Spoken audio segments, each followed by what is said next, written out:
Assalamualaikum warahmatullahi wabarakatuh. Apa kabar para sahabatku semua yang dimuliakan Allah Subhanahu wa taala? Dimanapun Anda berada, kaum muslimin, semoga sejahtera atas dirimu dan terkhusus untuk rakyat Aceh. Semoga selalu bahagia, baik diri atau keluarga. Semoga sehat, sentosa, sejahtera untuk kita semuanya. Amin ya rabbal alamin.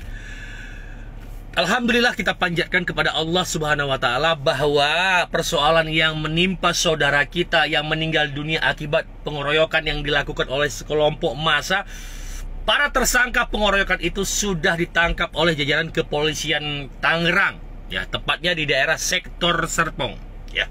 Dan para tersangka tersebut ditangkap di daerah BSD. Dan kita bersyukur jajaran hukum segera mengambil tindakan. Para tersangka tidak lebih daripada 24 jam sudah tertangkap semuanya. Dan itu semua berkat kerjasama seluruh lapisan masyarakat, wabil khusus untuk rakyat Aceh. Juga lembaga-lembaga di dalamnya. Di antaranya ada PAS, Persatuan Aceh Serantau, yang sudah membantu, bahkan membuat laporan ke jajaran kepolisian Tangerang.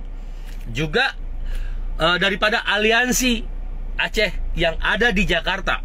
Juga kelompok daripada RKC yang juga sudah melayangkan somasi ke jajaran Polda Banten. Juga media-media Aceh lainnya yang terus menframingkan berita ini hingga kepolisian segera menangkap para tersangka itu dan sudah tertangkap.